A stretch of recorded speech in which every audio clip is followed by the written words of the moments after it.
When I was 9, my parents died in a car crash.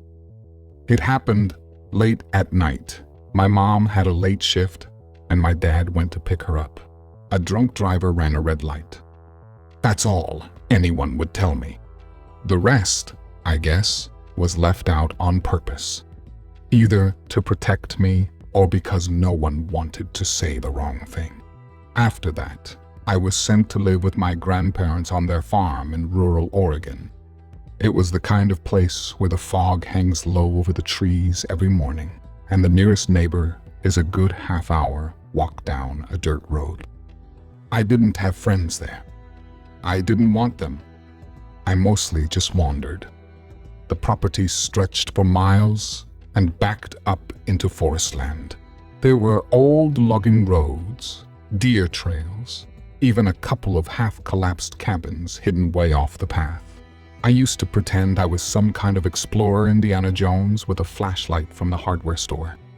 Over the years, I found old tools, rusted cans, even an abandoned rifle.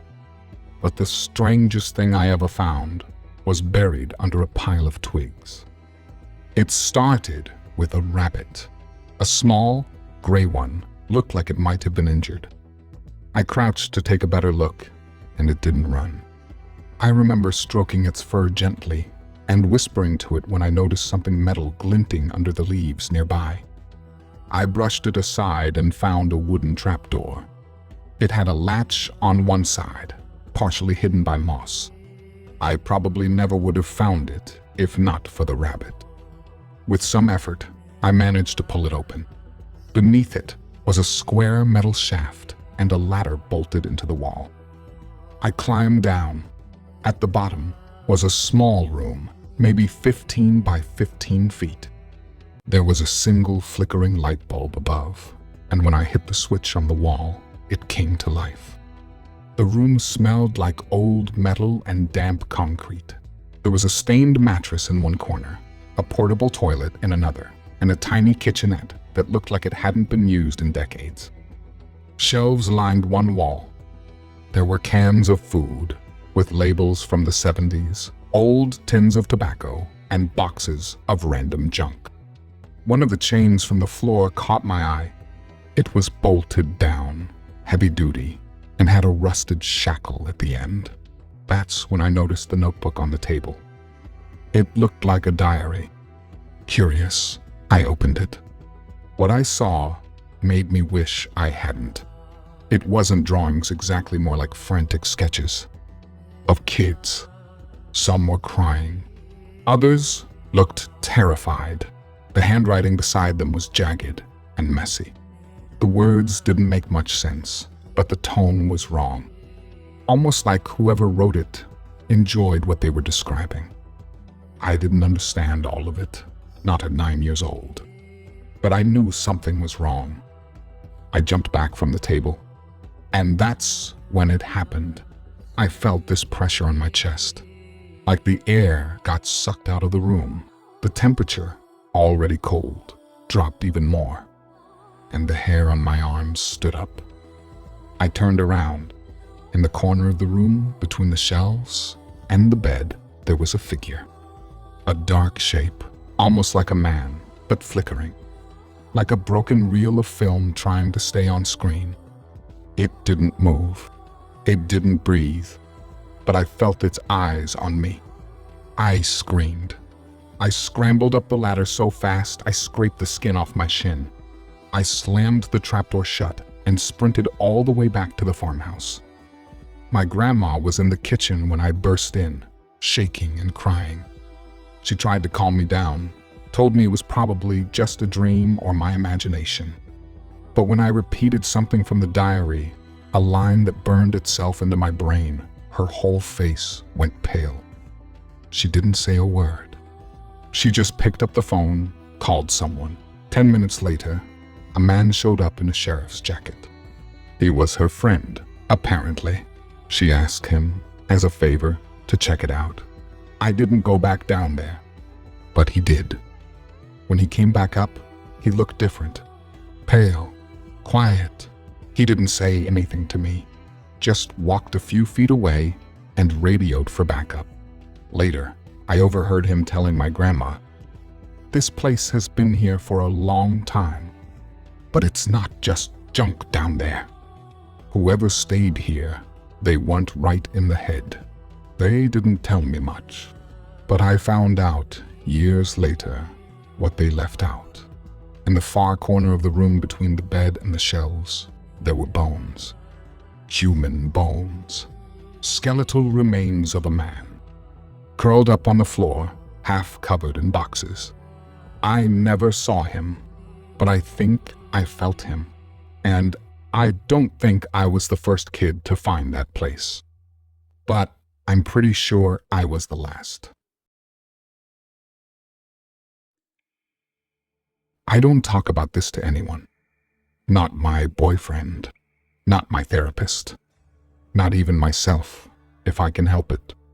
But it's been 10 years, and I think someone still wants me to. Back then, I was 17. My name's Laura, and I grew up in a town where last names meant something. My dad was a powerful figure in business circles, well-known, respected, wealthy. The kind of man who could walk into a boardroom or a courtroom and never lose. That kind of success came with a price, a long shadow, and I lived in it. He expected excellence, no exceptions. So when I started failing math, I panicked. I couldn't risk the embarrassment. Not for me, for him. So I made a choice I've regretted every day since. I paid a student to steal a copy of the test, and it worked. I passed. So did a few others I quietly shared it with. It became a system. For almost a year, I got top grades, and no one suspected a thing. Not the teachers. Not even my dad, who was so proud he bought me a car that Christmas. But secrets don't stay buried. Not when there's money involved. His name was Jake. He wasn't close with me, but he was best friends with the guy I'd paid. I guess at some point, Jake found out what was happening, and after winter break, he decided to cash in. He sent me a message. "I know what you did. You're going to pay me to keep it quiet." He threatened to go to the principal. Said he didn't care if it meant throwing his friend under the bus too. He wanted money to keep quiet. In return, I wanted all the proof he said he had. Emails, screenshots, everything. I asked him to meet in person. He sent me a time and an address. It was a construction site at 8 p.m. I should have known something was wrong, but fear makes you desperate. I parked outside the site, climbed over a fence, and made my way across the open concrete lot. There was scaffolding, exposed beams, and wind blowing through the unfinished walls. I got a text from Jake. "3rd floor. You'll hear me." Then I heard it, a loud, sharp whistle echoing through the site. I followed the sound up a narrow set of stairs. On the 3rd floor, he was sitting on the edge of the building, feet dangling over the drop, smoking something that smelled awful. He slapped the space next to him, smirking. I sat down slowly. My heart was pounding. I asked, "Do you have everything?" "The texts, screenshots, all of it." He nodded, then flicked his cigarette away. From his jacket, he pulled out a white envelope and dropped it between us. I reached for it, but he caught my wrist, then rubbed his fingers together. "Money." I hesitated. Every part of me wanted to grab that envelope and check it first. But I didn't want this dragging on. I just wanted it over. So I took the envelope full of cash from my purse and tossed it beside him. We traded. I opened the envelope and froze. The papers inside were blank. I looked up at him. He was already standing, laughing. "Did you really think I'd let my personal cash machine walk away that easy?" he said. This was just round 1. I stood up, furious. I demanded the real documents. He kept laughing and backed closer to the edge. That's when I reached out, trying to grab the money envelope from his hand. He twisted away, but his foot slipped on the loose concrete. And then he was gone. Just like that. No scream. No sound. Just gone. I didn't look. I couldn't. I stood there, frozen for a full minute, then grabbed both envelopes and ran. I didn't go through the front. I took a side path, cut across the site, and drove home like I was being chased. That weekend was quiet. I kept checking the news. The following Monday, there it was. Teen found dead after fall at local construction site. No signs of foul play. No witnesses. They called it an accident, or worse, a voluntary fall. But no one mentioned me. I thought that would be the end of it. But it wasn't. It started small. I'd see something in mirrors. A shadow, like someone was behind me. At first, I blamed stress, nightmares, maybe. But it kept happening, always standing, always watching, never moving, never speaking. Until last month, I'd just woken up from a nightmare, heart pounding, soaked in sweat. I couldn't remember the dream, only the feeling that I'd done something terribly wrong. I rolled over and saw it. A figure, darker than the shadows, standing in the corner of my room. And then, a voice, broken, faint, like it came through a speaker, submerged in water. Tell the truth. I didn't scream. I couldn't. It's been a decade. I've moved on. Built a life. I should be happy. So why now? Why is he choosing now to speak? I don't know what to do. It's not like I pushed him, right? The day I got the call about my stepdad's death, I didn't feel sadness. What I felt was something closer to dread. John had been living in my childhood home ever since my mom passed away. Cancer, quick and cruel. I was 17 when she died, and by then, I already hated him. He wasn't violent. Not exactly. Just off. The kind of man who'd sit in the corner of the living room in the dark, cradling a bottle, grinning at some sick joke only he could hear. He was unemployed, greasy, always stank of beer and smoke. And worst of all, he seemed to watch me more than he ever really talked to me. I never understood why my mom let him into our lives, but I think I get it now. After Dad died in a car accident when I was 6, she was just lonely.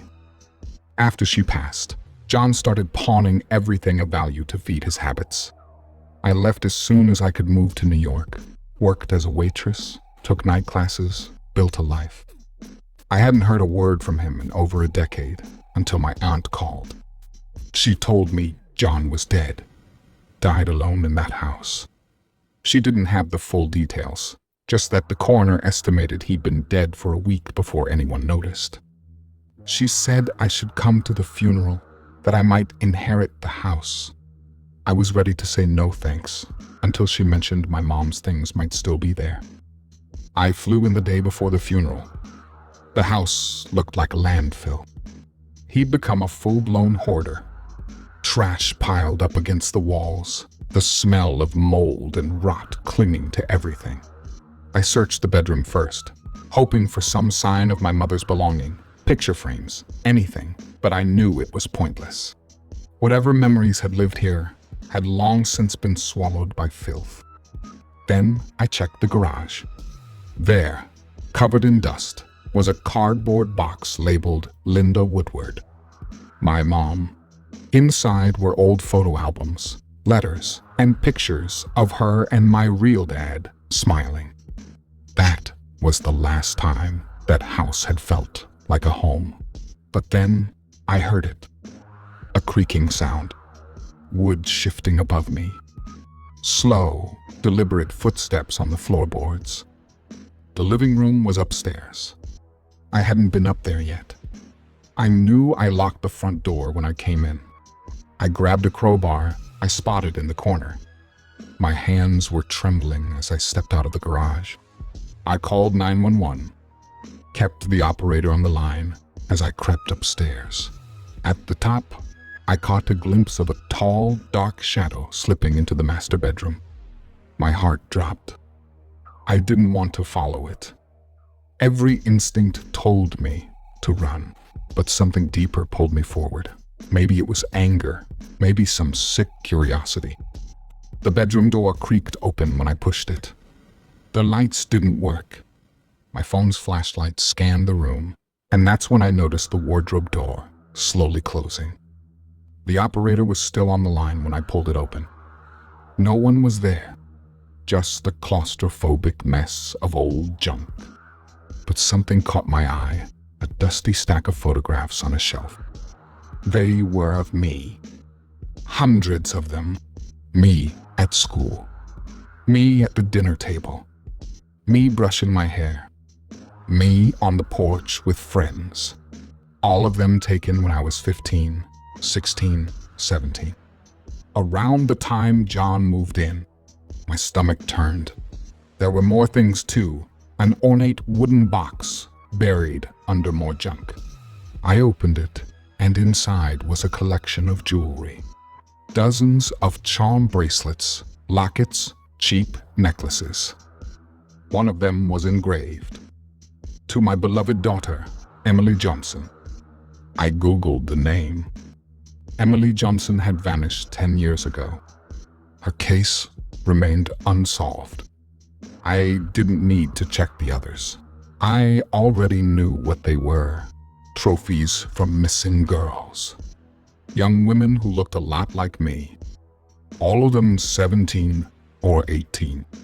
All of them gone without a trace. I picked up the box and turned to leave. Bam! The door slammed shut behind me. I froze. My breath caught in my throat.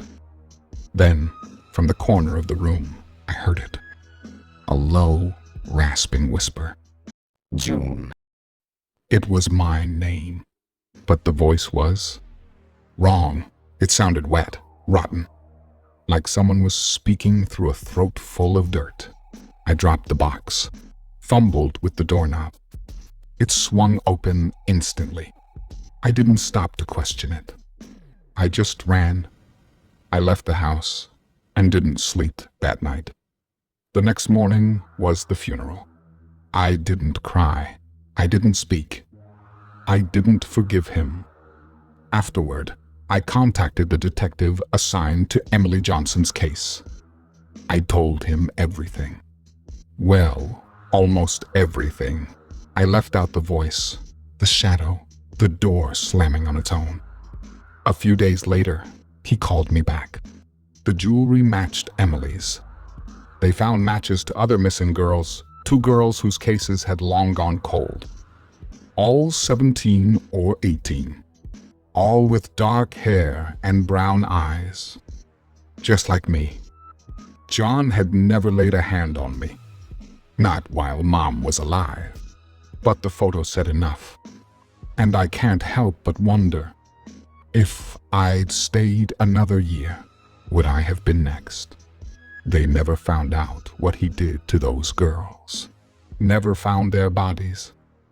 And I never went back to that house again. Not even once. Even in death, that man managed to ruin the last good memories I had of my childhood home.